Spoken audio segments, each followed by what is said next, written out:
ഉണ്ടാക്കിയിരിക്കുന്നത് ഒരു ഇഫ്താർ സ്പെഷ്യൽ ഒരു പോള റെസിപ്പിയാണ്. നല്ല അടിപൊളി ടേസ്റ്റിൽ വ്യത്യസ്ത രുചിയിലാണ് ഈ ഒരു പോള ഉണ്ടാക്കിയിരിക്കുന്നത്. അപ്പോൾ നമുക്ക് ഈ ഒരു റെസിപ്പി എങ്ങനെയാണ് ഉണ്ടാക്കുന്നതെന്ന് നോക്കിയിട്ട് വരാം. നമ്മുടെ സ്പെഷ്യൽ പോള ഉണ്ടാക്കാനായിട്ട് ഞാനൊരു 4 മുട്ട ഇതുപോലത്തെ ഒരു മിക്സിയുടെ ജാറിലോട്ട് ഒഴിച്ചു കൊടുക്കുകയാണ്. അതുപോലെ തന്നെ ഒരു 3/4 കപ്പ് പാലൂടെ ഒഴിച്ചു കൊടുക്കുകയാണ്. ഇതിലേക്കൊരു 1/4 ടീസ്പൂണ് ഉപ്പിട്ട് കൊടുക്കുകയാണ്. ഇതിലേക്കൊരു 2 സ്പൂണ് പഞ്ചസാര ഇട്ട് കൊടുക്കുന്നുണ്ട്. ഇത് നിങ്ങൾക്ക് തീരെ പഞ്ചസാര താല്പര്യമില്ലെങ്കിൽ ഒഴിവാക്കാം.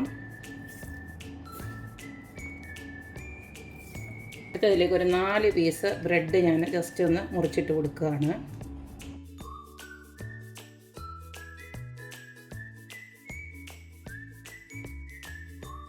ഇത് നമുക്ക് നന്നായിട്ടൊന്ന് അടിച്ചെടുക്കാം.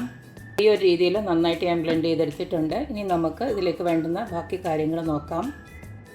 ഞാൻ 2 കാര്യങ്ങൾ ചേർത്തിട്ടാണ് ഈ ഒരു പോള ഉണ്ടാക്കുന്നത്. അതിന് വേണ്ടിയിട്ട് നേന്ത്രപ്പഴം ഒരു 2 എണ്ണം ഇതുപോലെ ഞാൻ നെയ്യിലൊന്ന് ഇതുപോലൊന്ന് ടോസ്റ്റ് ചെയ്തെടുത്ത് വെച്ചിട്ടുണ്ട്. അതുപോലെ തന്നെ കുറച്ച് വറുത്ത ബീഫായിരുന്നു. അതിനെ ഞാൻ ജസ്റ്റ് ഒന്ന് കുത്തിപ്പൊടിച്ചത് അതുപോലെ ഒന്ന് ആക്കി വെച്ചിട്ടുണ്ട്. രണ്ടും കൂടെ ചേർത്തിട്ടുള്ള നമുക്ക് പോള ഇനി നമുക്കിത് സെറ്റ് ചെയ്ത് വെക്കാം. ഇപ്പോൾ നമ്മുടെ പോള ഉണ്ടാക്കാനായിട്ട് ഇതുപോലെ ഒരു പാൻ അടപ്പിലോട്ട് വെച്ചു. ഇതിലേക്ക് ഞാൻ ബട്ടറാണ് ഇട്ട് കൊടുക്കുന്നത്. ബട്ടറോ നെയ്യോ എന്ത് വേണമെങ്കിലും ഇട്ട് കൊടുക്കാം.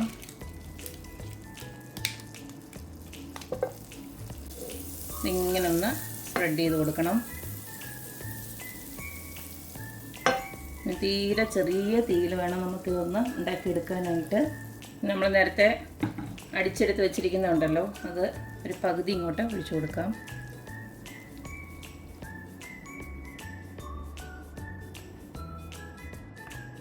ഈ ബാറ്റർ ഒന്ന് ഒഴിച്ച് കൊടുത്തതിന് ശേഷം ഒരു 2-3 മിനിറ്റ് ഒന്ന് അടച്ച് വെച്ചൊന്ന് വേവിക്കണം. ഞാനൊരു ഭാഗം തെറ്റായിട്ടാണ് ചെയ്തത് കേട്ടോ. അത് നിങ്ങൾക്ക് അബദ്ധം പറ്റരുത്. കാരണം വെന്ത് വരുമ്പോൾ ഇതല്ലെങ്കിലുണ്ടല്ലോ ഈ ബീഫ് അങ്ങ് താഴോട്ടങ്ങ് പോവും. അപ്പോൾ അതിന് പകരം ഇങ്ങനെ ഒന്ന് ജസ്റ്റ് ഒന്ന് വേവിച്ചതിന് ശേഷം ഈ ഒരു ബീഫും അതുപോലെ തന്നെ നേന്ത്രപ്പഴവും ഇട്ട് കൊടുത്താൽ മതി.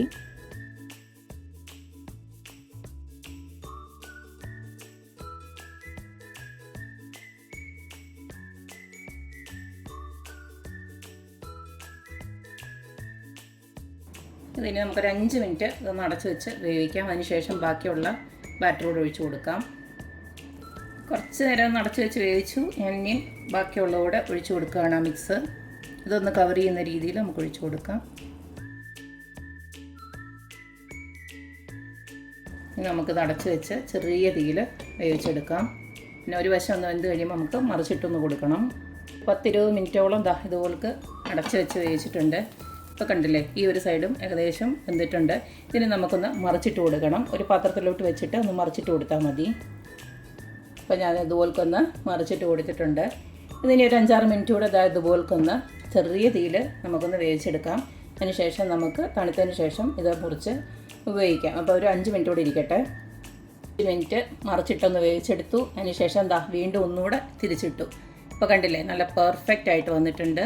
മാത്രമല്ല നമുക്കത് വെന്തോ ഇല്ലയെന്ന് അറിയാനായിട്ട് ഒരു ടൂത്ത് പിക്ക് വല്ലതും വെച്ചൊന്ന് നമ്മൾ കേക്കൊക്കെ കുത്തി നോക്കത്തില്ലേ വെന്തോന്ന്, അതുപോലൊക്കെ വിട്ട് വരുവാണെങ്കിൽ അതിലൊന്നും ഒട്ടിപ്പിടിക്കാതെ വിട്ട് വരുവാണെങ്കിൽ വെന്തെന്നാണ് അർത്ഥം. അപ്പോൾ ഇത്രയേ ഉള്ളൂ. നമ്മുടെ അടിപൊളിയായിട്ടുള്ള ഒരു പോള ഇവിടെ റെഡി ആയിട്ടുണ്ട്. ഒരിടയ്ക്ക് ഒരു ട്രെൻഡിങ് ആയിരുന്നല്ലോ ബീഫ് കറിയും അതുപോലെ തന്നെ പഴംപൊരിയും. അപ്പോൾ അതൊക്കെ ഇഷ്ടപ്പെടുന്നവർക്ക് ഈ ഒരു രുചിയും ഇഷ്ടപ്പെടും. നമ്മുടെ ഭാഗത്തുനിന്നും ഇതുപോലുള്ള പലഹാരങ്ങളൊന്നും സാധാരണ ഉണ്ടാക്കാറില്ല.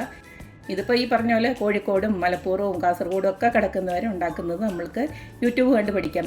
എസ്പെഷ്യലി ഞാൻ എൻ്റെ 2 യൂട്യൂബ് ഫ്രണ്ട്സിന് ഈ സമയം ഒരു നന്ദി പറയുകയാണ്. ഒന്ന് സിയ വേൾഡും ഒന്ന് ഫിർദൗസിയ വ്ളോഗ്സും. അവർ രണ്ടും ഉണ്ടാക്കിയത് കണ്ടിട്ടാണ് ഞാനിത് ഇൻസ്പയർഡ് ആയിട്ട് ഉണ്ടാക്കിയത്. അവരൊക്കെ ഇങ്ങനെ ഉണ്ടാക്കിയിരുന്നുകൊണ്ട് നമുക്കിതൊക്കെ ഉണ്ടാക്കാൻ പറ്റുന്നുണ്ട്. എന്തായാലും എല്ലാവരും ഇതൊന്ന് ട്രൈ ചെയ്ത് നോക്കുക, അഭിപ്രായങ്ങൾ അറിയിക്കുക. അപ്പോൾ എപ്പോഴും പറയുന്ന പോലെ തന്നെ എൻ്റെ റെസിപ്പീസ് ഇഷ്ടമുള്ള എല്ലാവരും please like, share and subscribe. അപ്പോൾ ഇനി ഒരു അടിപൊളി വീഡിയോ ആയിട്ട് വരുന്നവരേക്കും ബൈ.